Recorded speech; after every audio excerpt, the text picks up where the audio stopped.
Tidak ada seorang pun yang bangun suatu pagi dan tiba-tiba menjadi orang yang menghindari kedekatan. Pola avoidant tidak lahir dari satu kejadian, melainkan dari pengalaman kecil yang berulang. Seringkali sejak masa kanak-kanak, pada fase inilah manusia pertama kali belajar. Apakah dunia emosional adalah tempat yang aman, atau tempat di mana perasaan justru harus disembunyikan?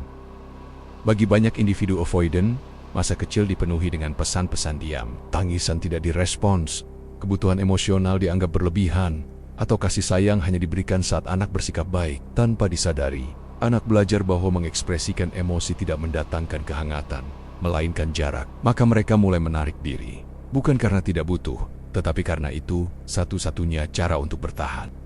Seiring waktu, strategi bertahan itu menjadi identitas. Kemandirian berlebihan dipuji, ketenangan dianggap kekuatan, dan ketidakbergantungan menjadi kebanggaan. Padahal di balik itu, ada anak kecil yang belajar terlalu cepat untuk tidak berharap.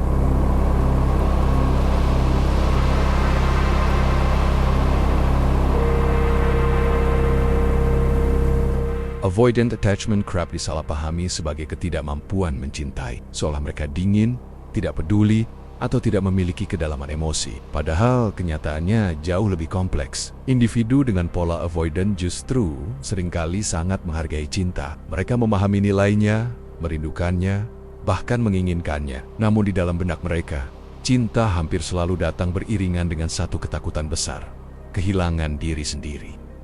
Bagi mereka, mencintai bukan hanya tentang kedekatan, tetapi juga tentang risiko. Risiko untuk terlalu bergantung, risiko untuk kehilangan kendali, risiko untuk kembali berada dalam posisi rapuh, seperti yang pernah mereka alami di masa lalu. Maka cinta tidak pernah terasa sederhana. Ia terasa seperti wilayah yang indah, tetapi penuh ranjau tak terlihat.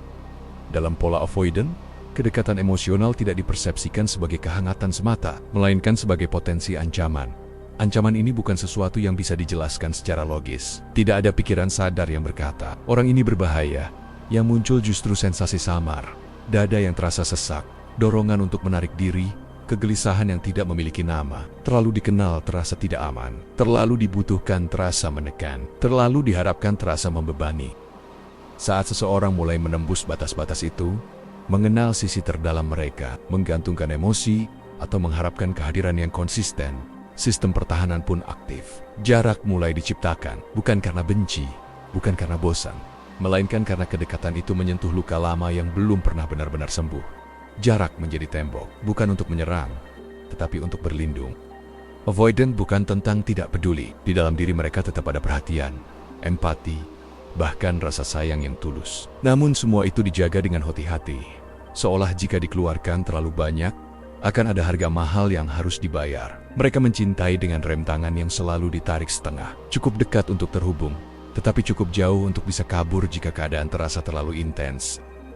Dan seringkali, individu avoidant sendiri tidak sepenuhnya sadar akan pola ini. Ketika mereka mengatakan aku butuh ruang, yang mereka maksud bukan sekadar waktu sendiri. Yang sebenarnya terjadi adalah ketakutan lama yang kembali aktif. Ketakutan yang dulu terbentuk saat kebutuhan emosional tidak aman untuk diekspresikan. Ruang menjadi bahasa yang mereka kenal untuk bertahan. Jarak menjadi cara paling sunyi untuk tetap merasa aman.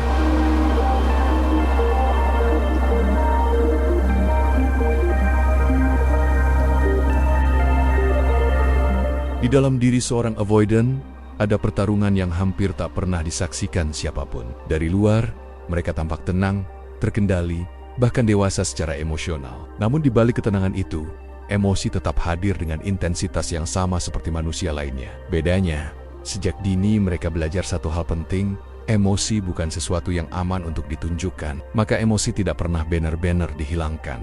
Hanya disimpan rapat, dikunci, dan diawasi agar tidak bocor ke permukaan.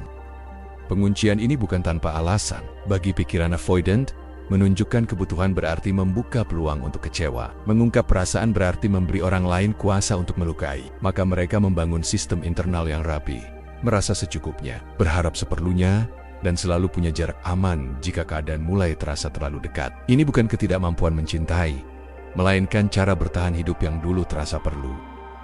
Masalah mulai muncul ketika hubungan berkembang lebih dalam. Saat keintiman meningkat, sistem alarm batin mereka menyala. Anehnya, Bukan karena pasangan berbuat salah atau berbahaya. Ancaman yang mereka rasakan berasal dari kedekatan itu sendiri. Kedekatan memicu ingatan lama tentang kehilangan kendali, tentang kebutuhan yang tak terpenuhi, tentang rasa sakit yang dulu tak sempat diproses. Tubuh bereaksi lebih cepat daripada pikiran sadar, seolah berkata, ini terlalu dekat, ini tidak aman. Di titik inilah pikiran avoidant mulai bekerja keras mencari jalan keluar. Bukan dengan emosi, melainkan dengan logika. Mereka merasionalisasi dorongan menjauh itu agar terdengar masuk akal. Bahkan bijak, kalimat-kalimat seperti, aku memang tidak cocok dengan hubungan yang terlalu intens, atau aku lebih produktif saat sendiri, muncul bukan sebagai kebohongan, tetapi sebagai tameng. Rasionalisasi menjadi cara paling aman untuk menenangkan kecemasan tanpa harus mengaku bahwa mereka sebenarnya takut. Padahal yang sedang terjadi bukan soal preferensi atau gaya hidup, ini adalah upaya bawah sadar untuk mengatur ulang sistem saraf yang kewalahan. Kecemasan lama muncul kembali, tetapi tidak pernah diberi nama, tidak pernah diberi ruang untuk dipahami. Maka satu-satunya solusi yang mereka kenal adalah menciptakan jarak. Jarak terasa seperti napas. Jarak memberi ilusi kendali. Dan dalam keheningan itu, konflik batin tetap berlanjut, sunyi, rapi, dan nyaris tak terlihat.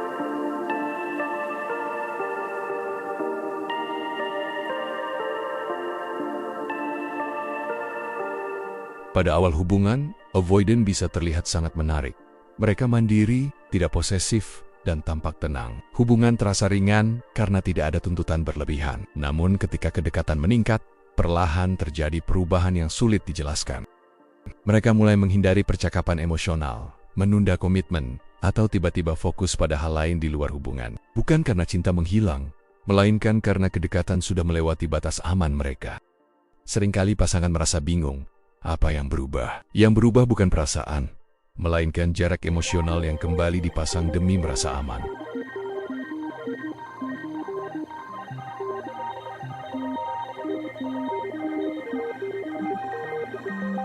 Di era media sosial dan psikologi populer, istilah avoidant sering digunakan dengan begitu mudah.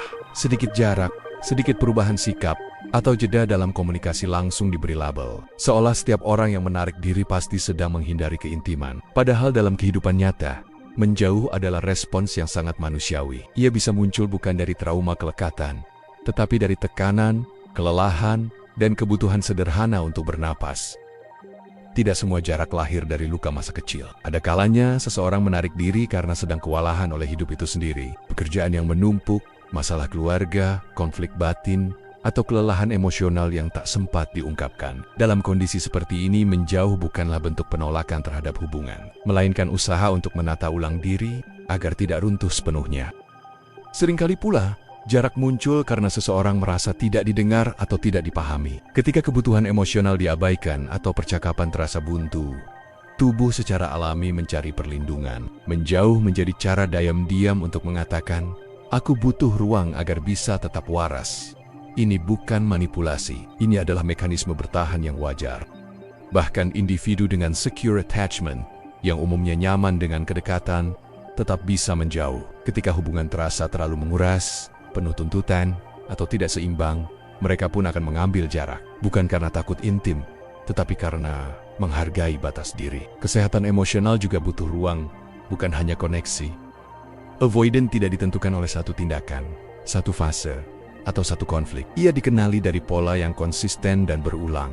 Menjauh setiap kali hubungan mulai dalam. Menghindar setiap kali ada kebutuhan emosional. Menghilang bukan hanya pada satu orang, tetapi dalam berbagai konteks hubungan. Tanpa pola jangka panjang seperti itu, label avoidant seringkali lebih melukai daripada membantu. Ketika label digunakan terlalu cepat, yang terjadi bukan pemahaman, melainkan penghakiman. Jarak yang seharusnya dipahami sebagai sinyal kebutuhan justru dianggap sebagai cacat kepribadian. Padahal dalam banyak kasus, yang dibutuhkan bukan diagnosis tetapi empati, bukan label, melainkan percakapan yang jujur dan aman.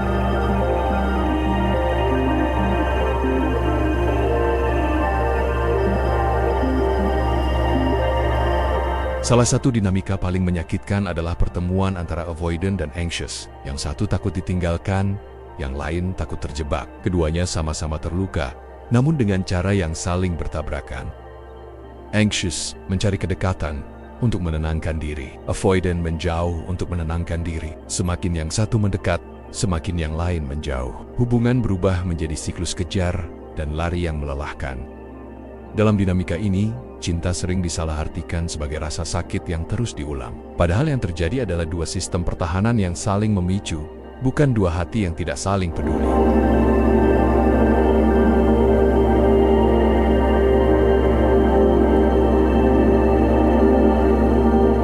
Avoidant bukan takdir permanen. Namun perubahan tidak datang dari ultimatum atau tekanan. Ia datang dari rasa aman yang konsisten, dari ruang di mana emosi tidak dihakimi atau dituntut. Banyak individu avoidant baru menyadari polanya setelah hubungan berulang kali gagal. Kesadaran ini sering datang bersama rasa kehilangan dan refleksi mendalam tentang diri sendiri.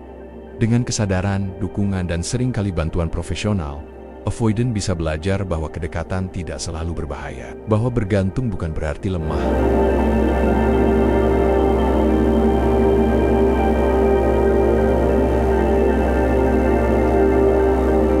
Label psikologi sering digunakan sebagai perisai emosional. Dengan menyebut pasangan avoidant, rasa sakit terasa lebih logis. Namun label ini berbahaya jika digunakan untuk menghindari dialog dan empati. Tidak semua pasangan yang dingin adalah avoidant. Tidak semua hubungan yang gagal disebabkan oleh gaya kelekatan. Kadang masalahnya ada pada komunikasi, luka yang tidak dibicarakan, atau kebutuhan yang tidak pernah bertemu. Memahami psikologi seharusnya membuat kita lebih manusiawi, bukan lebih menghakimi.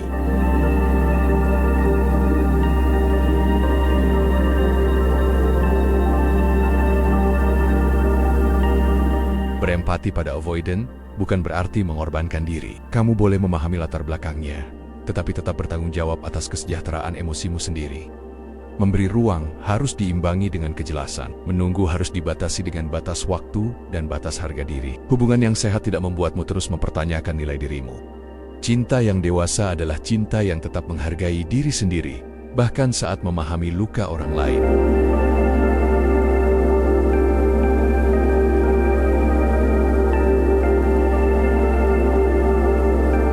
Pada Harnia, avoidant bukan cerita tentang orang yang tidak mampu mencintai. Ini adalah cerita tentang orang yang belajar terlalu dini bahwa cinta harus dihadapi dengan jarak. Namun memahami cerita itu tidak berarti kamu harus tinggal di dalamnya selamanya. Karena hubungan yang sehat bukan tentang siapa yang paling sabar menunggu, tetapi tentang dua orang yang sama-sama berani hadir, meski dengan luka masing-masing.